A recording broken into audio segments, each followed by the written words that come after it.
Boa noite, galera. Deixa só nossa colega entrar pra gente iniciar.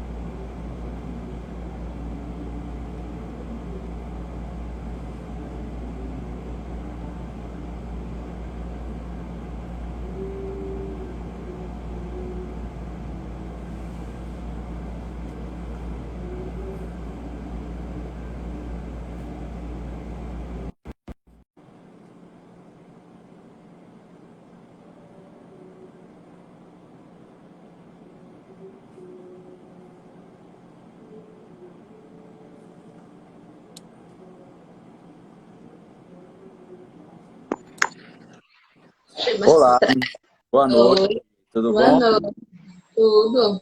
Eu pronuncio Miriam ou Miriam? Olha, tem uma briga na pronúncia do meu nome, então eu sempre digo que a pessoa pode escolher como ela quer pronunciar, Tá como certo. ela prefere, eu acho mais bonito. O que você gosta mais? Eu já não tenho mais escolha nessa história, mas como a maioria me chama de Miriam já nesse meio, não pode, pode chamar. Tá certo, Miriam. Primeiramente, é um grande prazer ter você aqui, tá? Eu me sinto Ai, muito também. honrado de poder ter essa troca com você aqui. Tive boas referências de você. Ai, que bom. Sempre Então, uma preocupação isso, né? galera, galera tá entrando, né? Mas daí vai ficar gravado. Esse aqui é o Uhum. Sextou com a Di. O que é o Sextou com a Di?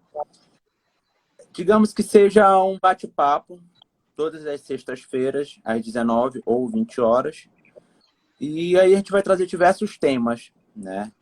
E o tema de hoje é bem interessante, algo que no decorrer dessas 2 semanas veio bem forte comigo, né? Que é a representatividade do povo negro no norte do Brasil, né? Uhum. E daí eu queria saber, quem é Miriam? Se presente. Bom, a Miriam é uma nordestina maranhense, sou psicóloga, sou formada pelo IMES, pelo Instituto Capaense aqui da capital, uma instituição privada, e atualmente eu curso políticas educacionais na Unifap e também política de promoção à igualdade racial na escola, pela Universidade Aberta do Brasil, com polo aqui em Macapá.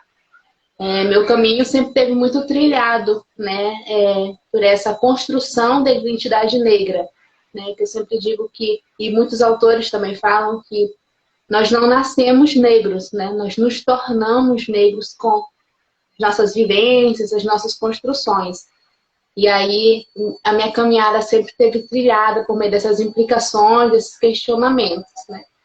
E atualmente eu administro a página Saúde Pop Negra P aqui no Instagram. Lá de vez ou outra eu faço um post falando sobre alguma temática específica, né? E faço muita indicação de material, que eu acho muito importante que nós tenhamos esse acervo, a gente venha se apropriar dessas leituras, desses escritos, para a gente tomar o que é nosso por direito, né? Com base científica, nos livros, nos artigos, em tudo que nós podemos utilizar.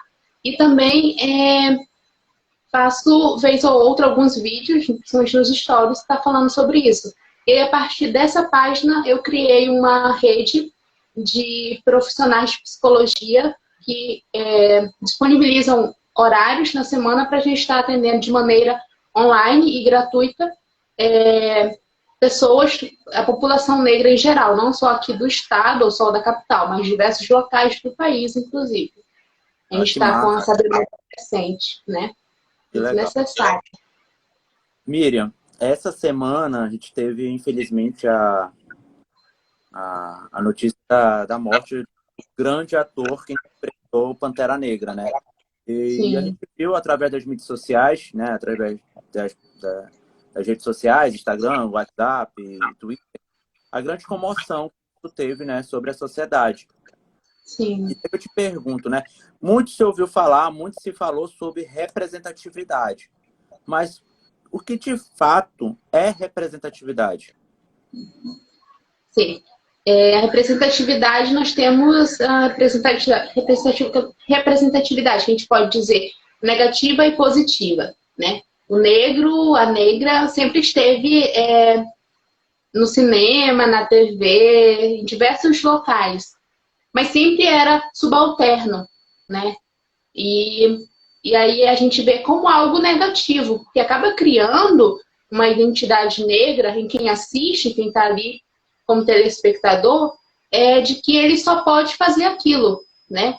Era o negro que é porteiro, que é servente, que é faxineiro, não desmerecendo as profissões, não. São profissões dignas, as pessoas estão ali trabalhando, dando duro, todo dia pelo seu salário, como qualquer outro trabalho. Mas o nosso questionamento, quando a gente fala de representatividade, é que era só esses locais que eram destinados para a gente, né? Nós não víamos, por exemplo, representado nas novelas, que é algo muito forte no Brasil, negros como médicos, como advogados, né? Negros nas universidades sendo representados. Não, nós não víamos isso. E a gente vê como uma representatividade negativa. Mas aí quando veio Pantera Negra, por exemplo, e houve esse boom, né, de tantas pessoas que tomaram aquele filme para si, muito porque pouco nós temos heróis negros, né? E aí, quando tem alguns heróis nesse universo que são negros, eles não têm protagonismo que o Pantera Negra teve no filme. Uhum. E aí a gente vê, por exemplo, agora fugindo assim do universo de filmes, de novelas, a representatividade, o poder que a Maria Júlia Coutinho tem hoje no jornal, né, na Globo. E aí tem tantas crianças que a gente vê hoje na internet, no Instagram principalmente, os pais compartilhando, do quanto elas se sentem representadas ali, do quanto elas se veem ali, porque representatividade é isso. É você poder se enxergar ali, naquele local, não sendo a pessoa, claro, mas você ver uma possibilidade, né, em toda essa situação, em todo esse espaço, né? Quando a gente fala de representatividade, é exatamente isso. É eu poder me ver ali, me sentir representado, ver uma possibilidade de estar naquele local ou em diversos outros locais muito maiores ainda, né?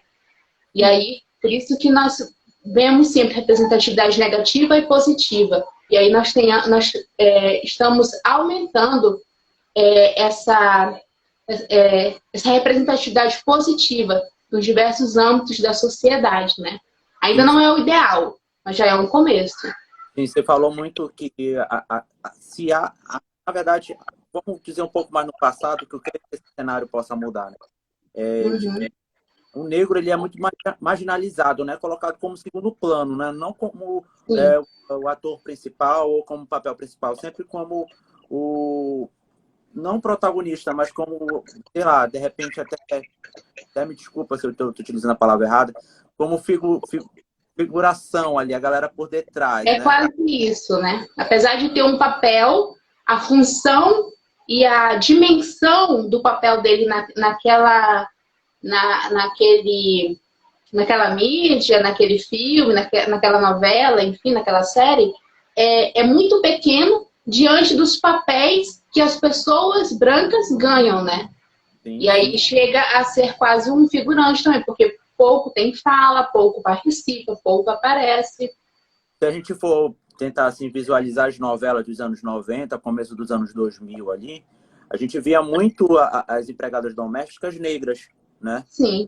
Eu acho que pouquíssimas novelas colocaram a empregada doméstica como uma pessoa branca, né? E isso, de uma certa forma, levava para aquela criança, aquele adolescente que assistia, poxa, esse vai ser meu futuro, né? Eu não tenho como me visualizar além disso, né? Infelizmente, isso perpetuou por muitos e muitos anos, né? Eu gosto muito de ouvir os comentários da Isa, né? A Isa, cantora, e ela vem com esse empoderamento muito bacana, né, cara? E ela, de uma certa forma, ela inspira crianças, né? Eu estava assistindo vídeo no YouTube, um vídeo aleatório. E aí, duas crianças negras foram entrevistar ela, duas meninas. E aí as meninas falaram assim, como é que você visualiza, né? Como é que você se vê sendo uma inspiração para nós, crianças? E no momento que essa criança falou isso, a Isa chorou muito, porque acho que talvez ela não tivesse a dimensão de quanto esse posicionamento dela perante a sociedade é super importante. Sim, sim. A Isa hoje é um dos grandes nomes aqui do Brasil e fora do Brasil, quando a gente fala de figura feminina negra, né, que vem representar. É aquilo de que, por exemplo, quando criança, nós pouco temos essas referências. Por exemplo, eu pouco tive referência de pessoas negras em que eu pudesse me inspirar, em que eu pudesse admirar. Eram sempre pessoas brancas. E aí tem outro universo também, que é o universo dos brinquedos, né? Naquela época das Barbies, né? Que estava no auge, era ali mais ou menos a minha faixa etária de idade em brincar com aqueles brinquedos. E aí não tinha representatividade ali no meio daqueles brinquedos. Hoje nós já temos alguns, né? E aí é algo muito importante que a gente tenha desde criança, porque hoje essas crianças veem a Isa como uma figura, assim, quase que um herói, quase que uma deusa, né? Porque a Isa é uma pessoa maravilhosa, muito engajada na causa da população negra também.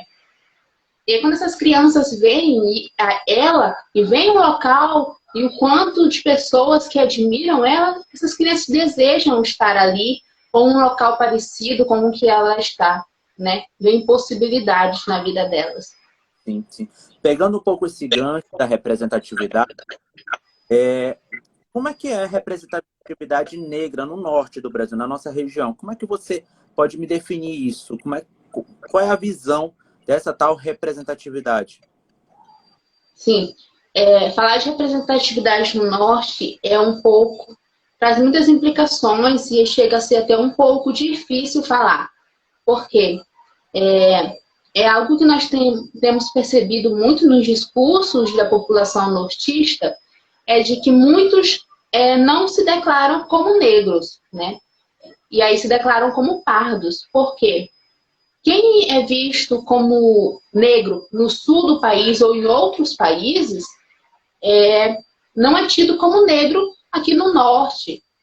O que é tido como negro no Nordeste é tido como negro no Norte e vice-versa, ou não é. E aí existe muito disso, porque aquilo que eu falei logo no início, é uma desconstrução diária. Você precisa estar ali rodeado de pessoas que auxiliem nessa construção e nessa desconstrução.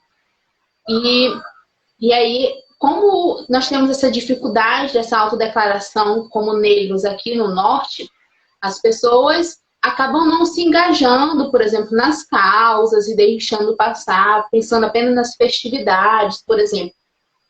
E aqui em Macapá, no último censo do IBGE de 2010, 72% das pessoas se declaravam pretos ou pardos. Mas é uma coisa que a gente tem que se questionar também. Porque aqui no Norte, é muito mais fácil as pessoas se declararem com origem indígena do que com origem negra.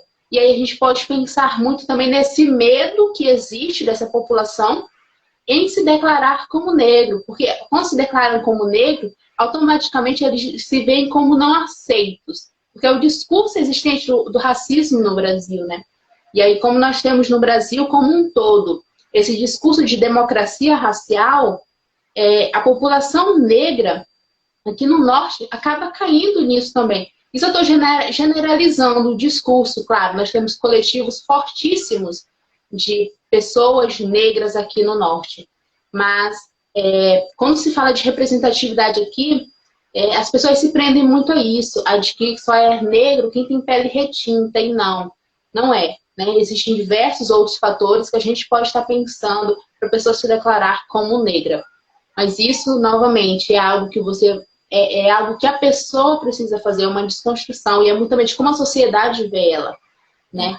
E aí, nós temos figuras de representatividade, nós temos cultura negra aqui no Amapá, que nós estamos vendo assim, sendo folclorizada. E quando eu falo que está sendo folclorizada, é que está perdendo o seu valor como cultura do Estado. Por exemplo, o Marabás. Ele, infelizmente, está se tornando algo com predominância aos poucos de pessoas brancas, né? E é só naquele momento de festejo. Quando passa-se daquele momento, apesar de nós termos famílias negras tradicionais ainda movimentando o Marabás, quando passa esse momento, acaba caindo no esquecimento, talvez por jogada política, não sei. Porque Macapá foi construída a partir disso, né? Dessa segregação, dessa separação da população negra, e aí, assim como no Amapá, como no restante do país, nós temos esse mito de democracia racial, de que racismo não existe, e aí as pessoas acabam caindo nesse comodismo, talvez, e aí nós temos essa escassez de representatividade negra no Norte, ou essa invisibilidade ainda é muito existente aqui. Sim. Se a gente for visualizar aqui, por exemplo, Macapá, historicamente a gente vê, né, essa segregação que houve anteriormente, por exemplo, o bairro Laguinho, é o bairro dos negros, né? E a gente vê ali a predominância negra, realmente. Você falou muito da questão também de cair no esquecimento, né? A questão da cultura, né? Infelizmente, a gente vê mesmo, né, ali dentro do mar, pouquíssimas pessoas atuantes como não era antigamente, né? Isso acaba sendo bastante triste, né? Alguns dias atrás eu passei na frente da UNA e eu fiquei estarrecido que ver aquilo que está abandonado, né, cara? E é um complexo que poderia ser muito bem aproveitado, né? Sim, sim. A UNA, infelizmente, é algo que me entristece muito, porque quando eu fui buscar conhecer a história da UNA aqui na capital, é um projeto maravilhoso. Ela foi criada justamente para levar conhecimento para a população negra e desenvolver esse orgulho em ser negro. E aí hoje nós vemos a UNA parada, ela funciona, salvo engano, tá, gente? Eu posso estar enganada em algumas coisas, assim, eu não estou ali dentro, mas os movimentos que eu vejo da UNA são apenas em novembro, né?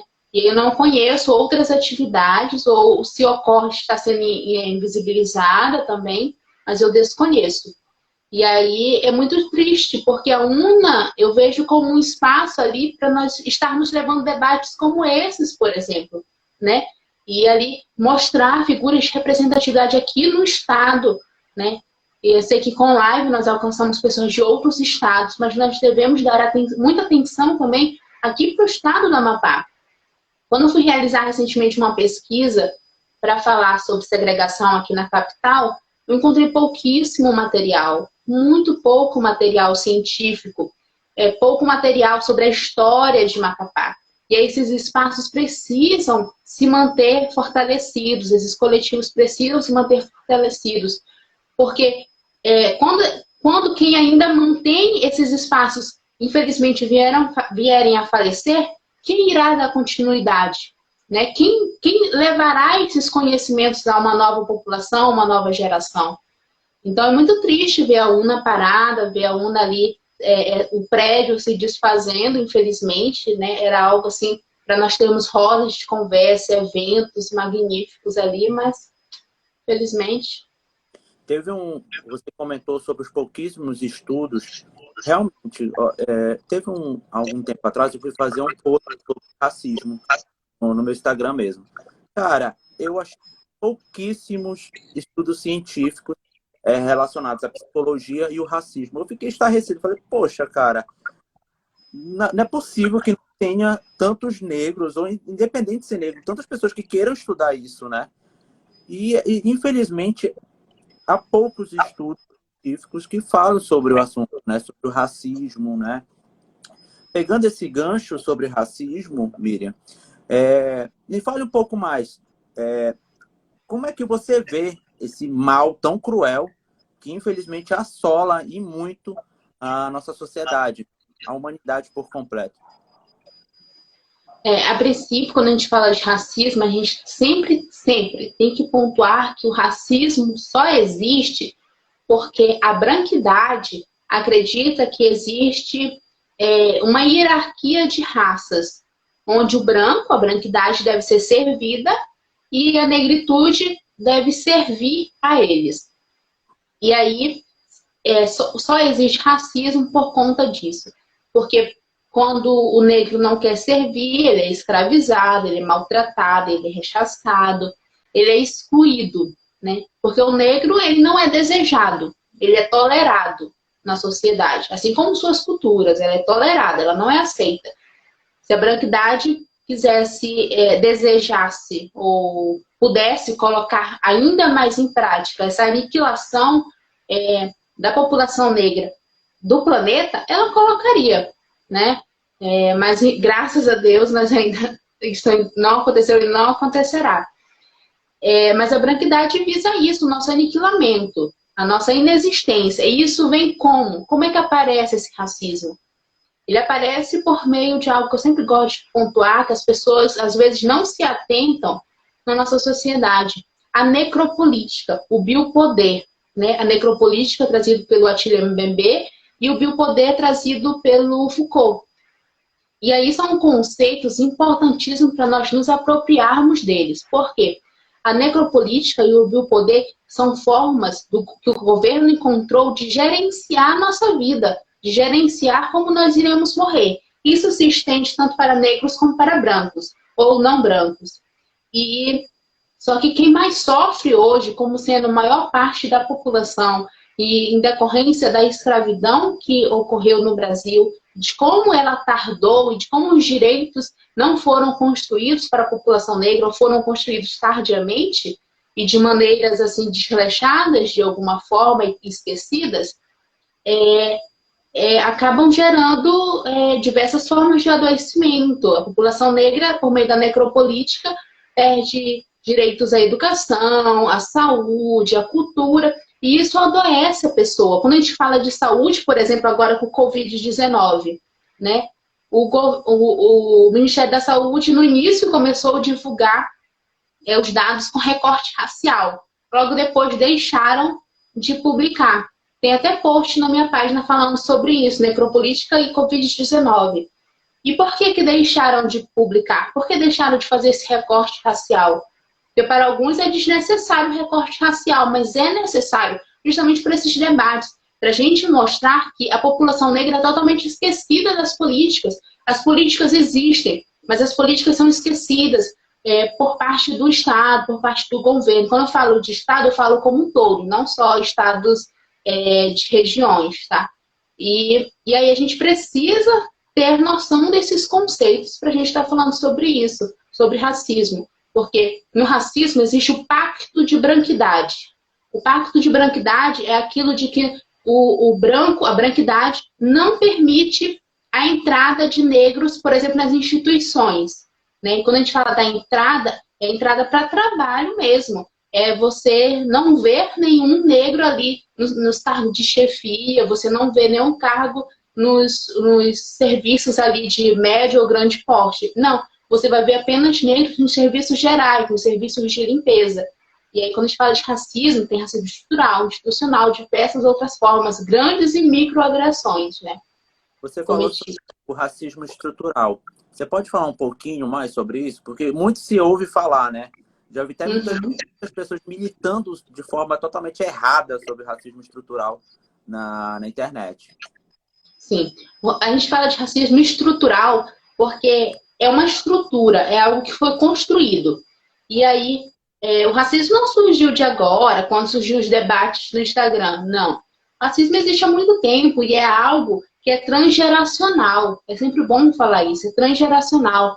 Porque, por exemplo, se os meus avós sofreram racismo, os meus bisavós sofreram racismo, ou foram vítimas da escravidão, são refugiados, enfim, isso reverbera em mim hoje. Por quê? Porque não foi elaborado, não foi trabalhado, não foi falado lá com eles. Então é um adoecimento que vai passando de geração para geração.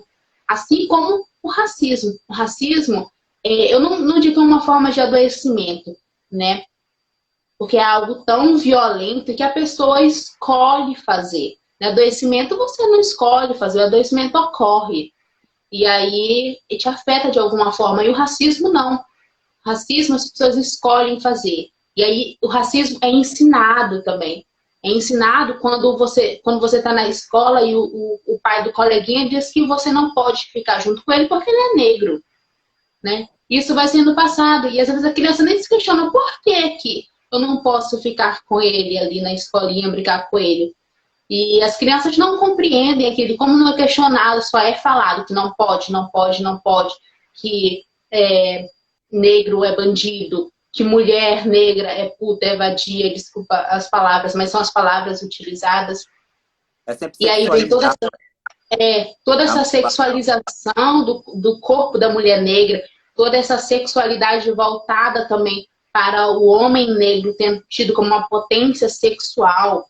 Isso são formas de racismo estrutural. É o racismo que vai passando, é o racismo que está enraizado ali na sociedade que as pessoas negam. Por quê? Olha, no Brasil, como falei anteriormente, existe o mito da democracia racial. E a gente chama também de racismo à brasileira.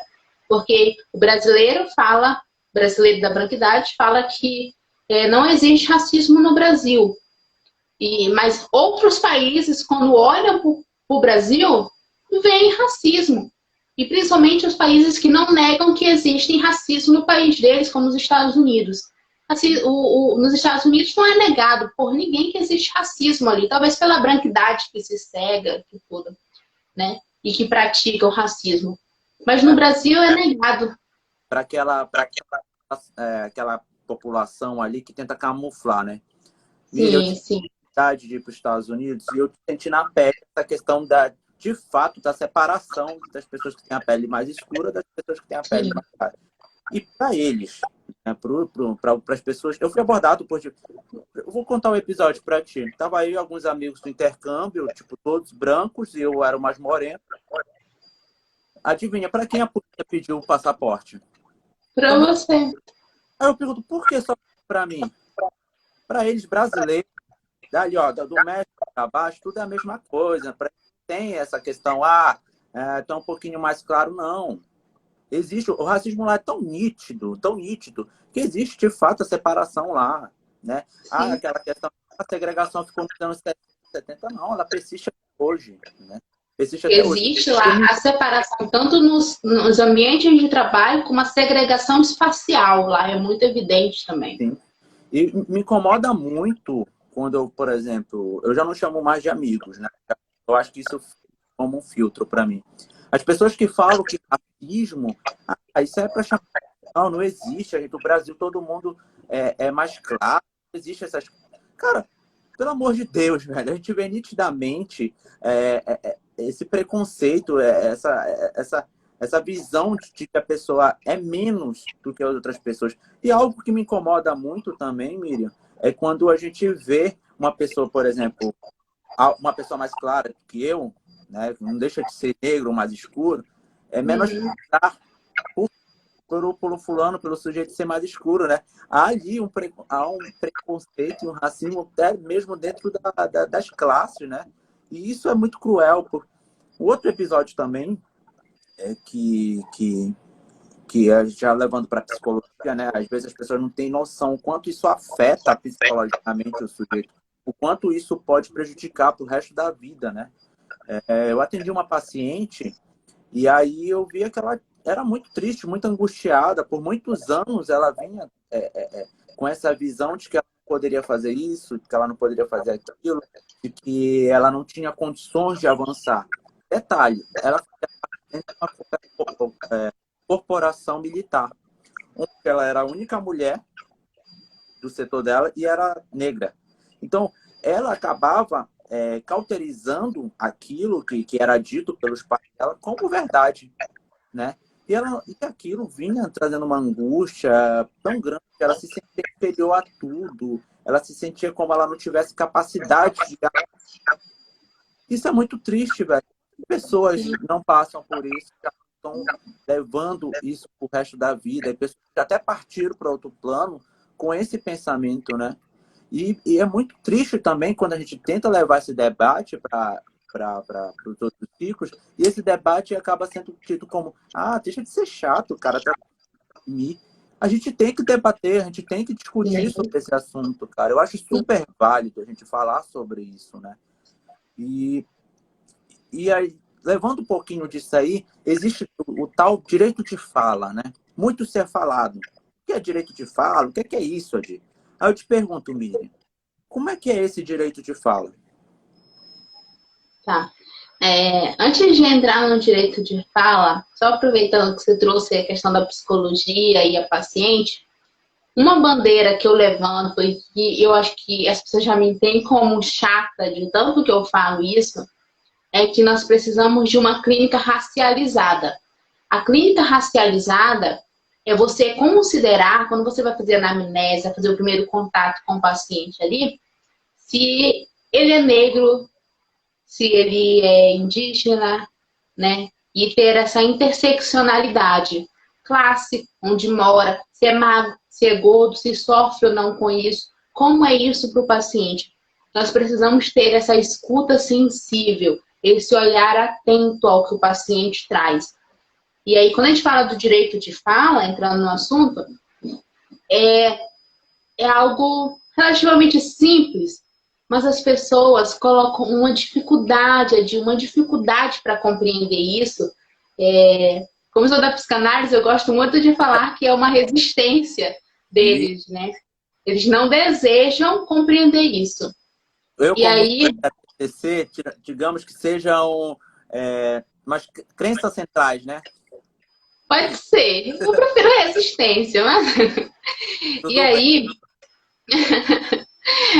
aí, quando a pessoa tem essa resistência em compreender, é porque, de certa forma, ele pode estar praticando isso, usando o espaço de fala de outra pessoa, se apropriando daquilo. E aí, por exemplo, por que um negro não pode falar, aliás, por que um branco não pode falar sobre como o impacto ou quais são os impactos na saúde mental do negro? Por que o branco não pode falar? Ele pode opinar, eu acho que pode ser dessa forma e tudo. Mas porque ele não sente, ele nunca vivenciou isso, né? Por exemplo, seus colegas que estavam nos Estados Unidos com você podem talvez ter pensado, agora eu tenho uma noção do que a população negra enfrenta aqui fora ou no Brasil, de como a pessoa pode se sentir, porque talvez você possa ter comentado depois como se sentiu. E aí, o branco não pode falar sobre isso. Ele pode achar, deve ter sido muito ruim e tudo, mas sempre nesse campo de possibilidade. Eu acho que é isso, pode ter sido isso, mas nunca afirmar. Ele não pode falar, foi isso, foi assim que ele se sentiu e tudo. Não. O branco, ele precisa estar no lugar dele, falar a partir da perspectiva dele, a partir das suas vivências. Ele, como branco, pode fazer o quê? Ele, como branco, pode ajudar de que forma, né? São esses caminhos. E é algo tão simples que as pessoas têm uma dificuldade enorme de compreender, né? E aí, outro exemplo é, por exemplo, por que o homem não pode falar como afeta a mulher ser vítima de machismo, né? Por que ele não pode falar? Ele pode defender a causa feminista, não tem nenhum problema o branco estar ali para defender vidas negras importam. Não tem problema. O que ele não pode é vir cobrar da população negra posicionamentos.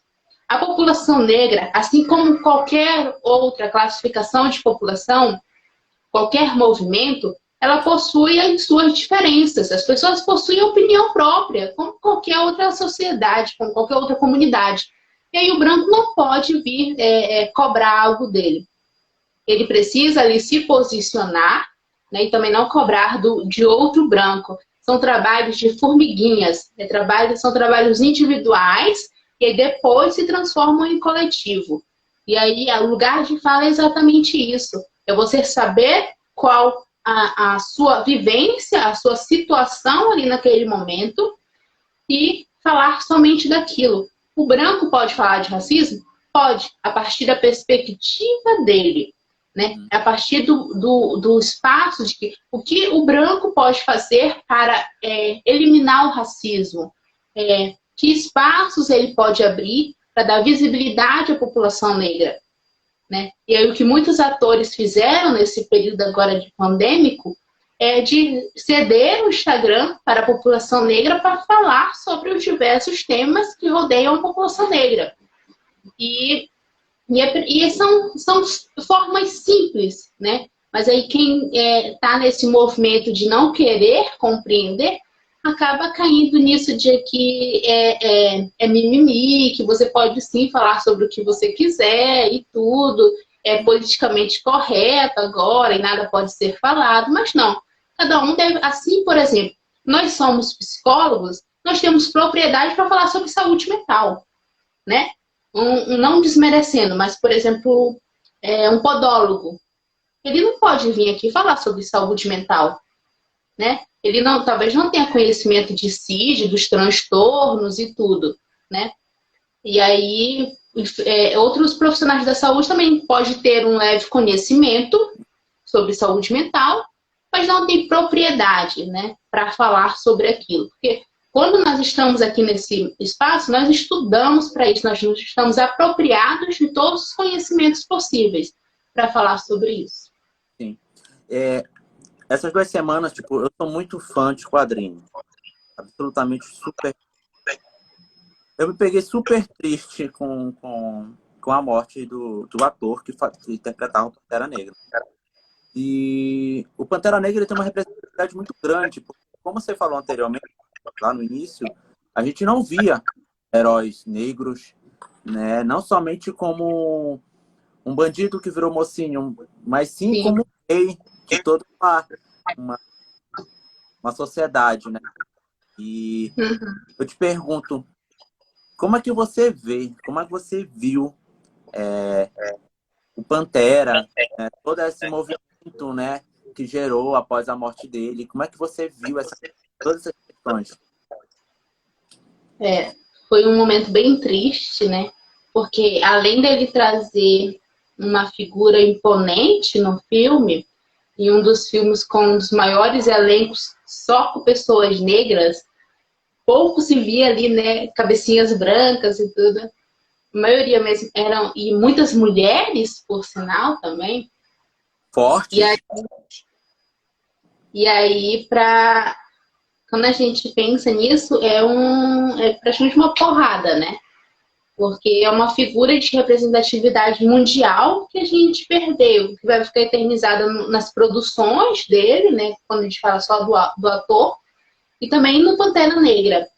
E por que causou esse boom na sociedade, né? Existe algumas leituras que trazem questões que interferem no sujeito quando a gente pensa de onde eu vim, né? Que é algo muito latente na população negra, de onde eu vim, de onde a minha família veio. Nós fomos roubados, nós não sabemos de onde nós viemos. E aí quando surge o Wakanda, nossa, é de Wakanda que eu vim. E aí surge o Wakanda Forever e tudo, todo esse movimento. E as pessoas se apropriaram disso, né? Quando os pais não sabiam explicar de onde a família veio, a geração mais jovem, né, se apropriou disso e até os mais velhos se apropriaram. E aí surgiu todo esse efeito, toda essa comoção, sim, pela perda, né? Porque lamentavelmente é uma vida que se vai, infelizmente, mas também porque nós não teremos mais produções com ele. Né? Nós não teremos outro filme de Pantera Negra, por exemplo, outra participação do ator. E aí é uma figura de representatividade que você perde, né? É um espaço ali em que as pessoas acabam perdendo um pouco de si também. Né? Porque fala essa questão de identidade, construção de identidade. E quando ele se vai, tem muito disso, vai um pouco de si ali também, né? É um movimento do luto também, né? A gente tem vários pontinhos que acabam fazendo com que seja algo grandioso. E aí, por que surgiu tudo isso? Pela representatividade que ele teve, pelo espaço que ele teve, pelos discursos e posicionamentos que o ator tinha, né? Por toda essa riqueza que o Wakanda trazia pra gente, toda essa representatividade, todos os espaços ali do filme. Sim. É uma perda, e aí gera esse boom. Eu me emociono muito quando eu vejo um artista assim ter esse peso, né? Eu sei que é um peso muito grande, mas de uma certa forma quebra barreiras, né?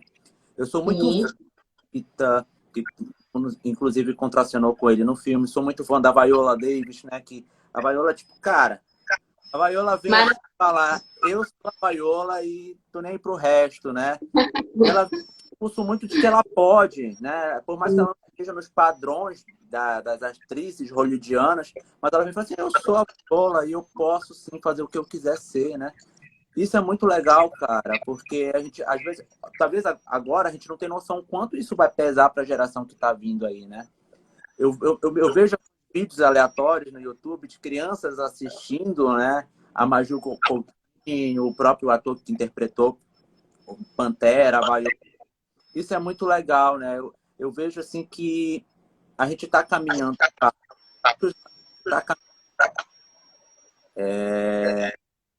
E é muito bacana, é muito importante isso. Está entrando agora no momento dessa live que se chama cancelo ou compartilho. Que é isso? A gente usa muito esses termos dentro das redes sociais, né? Ah, cancelado. Tá cancelado, não serve para nada. Ou compartilho, gostei dessa parada aqui, vou compartilhar. E aí eu te pergunto, Miriam, o que você cancela e o que você compartilha pra gente? Espero que não seja polêmico. Seja polêmico. Não, é mais um movimento que eu vi recentemente após a perda do ator. Os falsos ou apropriadores de Wakanda Forever. Né? Pessoas que talvez nunca assistiram, nunca levantaram bandeira de saúde da população negra ou atenção para a população negra, vidas negras. Nunca levaram nessa perspectiva o filme. Quando o ator veio falecer, começou o movimento de Wakanda Forever, né? E aí eu cancelo isso, porque, gente, pelo amor de Deus, não foram todos, né? Não, a maioria foram pessoas que realmente estavam ali acompanhando, realmente estavam tristes com aquela perda, mas muitos, infelizmente, são pessoas que nunca usaram uma hashtagzinha, nunca participaram de um movimento, pessoas que só usaram tela preta naquele momento de Vidas Negras Importam, depois aquela tela sumiu da página do Instagram, não sei o porquê, e aí surgiram agora com o Wakanda Forever, né? É algo muito triste. Eu fiquei triste quando eu vi isso, porque são, like, né? São militantes de rede social, né? Quando a gente precisa estar ali na prática diária, porque, gente, ser militante é cansativo. É muito cansativo. Eu sou militante, né?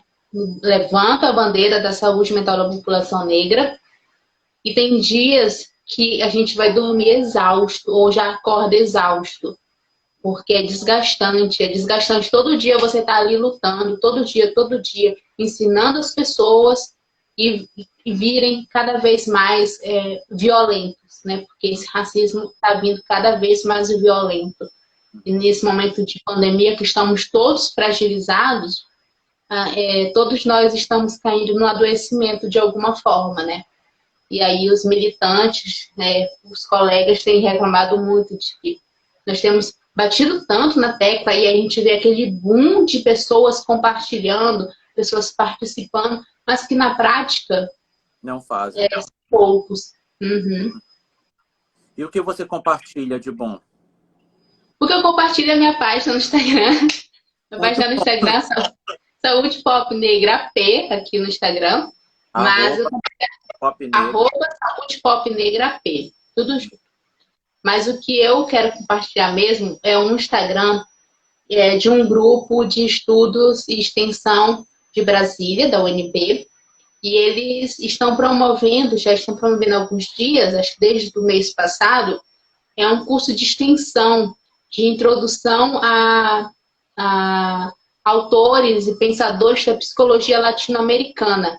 são autores que foram esquecidos, como a Virginia Bicudo, a Neuza Santos, dentre a Lélia Gonzalez, tantos outros autores, tanto da psicologia como da filosofia, da sociologia, que acabaram caindo no esquecimento, e eles estão resgatando, trazendo como se dava aquele posicionamento dos autores na época, e por que foram esquecidos? É o Instagram Psiladinidades. Psiladinidades. Tem tanto no Instagram como no YouTube. Eles oferecem certificação também, é só preencher o link na descrição do vídeo deles no YouTube. São vídeos assim de mais ou menos 1 hora, 2 horas, mas é algo muito rico, né? São professores que alguns foram orientandos de pesquisadores que acabaram caindo no esquecimento. Eles estão trazendo ali como se davam as orientações, como era o jeito daqueles autores e tudo isso. Por que caiu no esquecimento? Porque nós não estudamos isso na psicologia, por exemplo, né? Então, o que eu cancelo definitivamente essa semana, compartilho com você, é essa falsa militância aí da Wakanda Forever só para conseguir likes, né? Mas no fundo você não luta pela causa nenhuma, só para ir pela apoiada, né? E o que eu compartilho, eu gosto muito de cinema, eu gosto muito de filmes, né? E tem 3 filmes, eu vou comprar. Na verdade, se eu pudesse eu ia listar vários filmes, mas 3 filmes que eu particularmente gosto muito. O primeiro é Selma, eu acho que tu já deve ter assistido. Maravilhoso. Maravilhoso, ali tem a Oprah Winfrey. Nossa, mano. Aí tem um segundo filme aí que é 12 anos de escravidão, que é um filme que tem no Netflix, que é muito bom, muito mesmo. E o terceiro filme que eu assisti, inclusive, eu estava de viagem, eu assisti no avião, que eu ainda não tinha... eu creio que seja Estrelas Além do Tempo, que são com negras que trabalhavam dentro da NASA, e graças a ela, o homem conseguiu chegar à Lua. Eu acho que a população... Não conhecia, eu vou procurar. Não tinha noção de quanto a população negra tinha ajudado e muito a NASA para esse efeito histórico aí do homem chegar até a Lua. E era uma matemática, uma física, na verdade, mulher... Nossa, cara, por causa delas, criou-se um núcleo da NASA, onde eles juntaram muitas mulheres negras para trabalhar como computadores, né? Porque naquela época não tinha toda a tecnologia, né? E é um filme muito bacana. E aí tem 2 perguntas aqui que eu acho que vale a pena, que foram para ti, tá, Miriam? Uma pergunta aqui, eu creio que seja da Arnei. Miriam, em relação ao curso de psicologia em Macapá, qual é a porcentagem de estudantes e profissionais negros? Estudantes, nós temos uma quantidade bem interessante. Na instituição que eu estudei, na minha turma, a maioria se declarava como negro. Infelizmente, não são pessoas, alguns, né, que se interessam pela causa. Nós temos esse déficit muito grande, né, na psicologia, infelizmente. E, assim, de professores, nós temos alguns professores, são poucos. Nós temos alguns professores dentro do curso de psicologia que se declaram negros e que estão engajados na causa, né? Mas é muito difícil na academia, por exemplo, eu não tive essa oportunidade de ter um orientador negro, orientadora, para que eu pudesse pesquisar ainda na academia questões relacionadas à população negra. Eu não tive esse espaço, né? Nas outras instituições há esse déficit também, é algo que os professores, alguns colegas reclamam muito, e infelizmente de que quando você chega para falar sobre esse recorte racial que nós precisamos ensinar na clínica, para a clínica ou para os diversos campos de atuação da psicologia, é algo questionado, né? É algo colocado como se fosse racismo você fazer esse recorte racial. Não, para mim, como pesquisadora, racismo é você não considerar isso, é você não considerar esse recorte racial. Em 2019, eu apresentei uma pesquisa nessa mesma instituição que eu estudei, que fala sobre o colorismo e a saúde mental da população negra. É justamente isso que nós temos no Brasil, essa diversidade de tonalidades e como isso é considerado, né? Como isso adoece o sujeito. E aí, como eu sou da psicanálise, eu segui essa linha. Por que a psicanálise não fala sobre isso? Não fala sobre o negro? E aí, me deparei com pouquíssimas, mas muito poucas produções da psicanálise falando sobre a temática, sobre a população negra como geral. E aí é algo que, infelizmente, vai dentro das instituições. Nós não temos debates dentro dos espaços acadêmicos falando sobre isso. Quando o paciente chega na clínica, se não tiver uma clínica racializada, uma escuta sensível, o racismo é desconsiderado, aquela dor é desconsiderada. Chega a alguns casos que o psicólogo destina aquela culpa do racismo ao negro, né? E é algo que, gente, o racismo é algo do branco dirigido ao negro. Nunca foi do negro para o branco, né? O branco nunca foi escravizado. O branco nunca perdeu direitos. Foi o negro. E aí nós precisamos fazer esse recorte. Então, acadêmicos nós temos muitos, e acadêmicos que estão engajados nessa causa, nós temos alguns que já vão sair aí para a formação, graças a Deus, e aí nós teremos novos psicólogos no mercado com essa clínica racializada. E professores, nós temos alguns, né? Mas é sempre bom a gente ficar atento em quem são, se estão realmente engajados nisso, porque nem sempre, porque é negro, vai estar engajado na causa, né? E daí teve outra pessoa que perguntou aqui para você repetir o nome das páginas. Você pode falar a página que você é autora e também aquela uma da UNB. Tá. A minha página é Saúde Pop Negra AP. Tudo junto. Tem na bio da minha página aqui no Instagram, o nomezinho. E o outro da UNB, que oferece os cursos, é a PC, tudo junto, Ladinidades. Ladinidades. Tudo junto. Tá certo. Estamos chegando ao fim dessa live e confesso que você está abrindo, né, um novo projeto que eu estou fazendo, que é o Sextou com a Adi, que é justamente trazer pessoas maravilhosas como você, Miriam, para discutir conhecimento. Eu estou muito feliz que você está sendo meu carro-chefe. Estou muito feliz com essa live, ficar salva aqui. Que honra! E eu vou deixar você fazer suas considerações finais. E desde já, muito mesmo, muito obrigado por compartilhar. Estou emocionado porque é um assunto que eu gosto muito de falar. E por muitos anos eu me calei, né? Por causa daquela questão, não quero ser o chato, não existe isso. E hoje eu não tenho mais vergonha, né? E nem mais mão na boca. Falar mesmo, né? Sim. Fica à vontade mesmo. Tá. Adi, primeiro eu quero agradecer pelo convite, falar que estou honrada. Nós estamos tendo esse movimento agora, né, de, felizmente, por conta da pandemia, estarmos aqui nas mesas verticais, né? Antes estaríamos nas rodas de conversa, nas mesas redondas, mas eu fico muito honrada pelo convite. Quero saber depois quem me indicou, que é para mim agradecer, né? Eu adorei. Quem? Francis Santiago. Eu sei quem é. Muito obrigada, Francis. Estou muito grata de estar aqui. Eu gosto muito de contribuir, porque é algo ainda tão pouco falado no nosso estado e nós precisamos, por mais que a gente seja taxado de chato, mimizento e tudo, nós não somos isso. Nós somos pessoas que estamos preocupados com a saúde dessa população, né, de como ela está ocupando esse espaço. E independentemente de ser branco, negro, não branco, nós precisamos abrir esses espaços para falar sobre isso. Claro, sempre atento para o lugar de fala, sempre nos posicionando corretamente. E, gente, na minha página, no link da bio, eu disponibilizo um link com muitos, mas muitos livros e artigos científicos.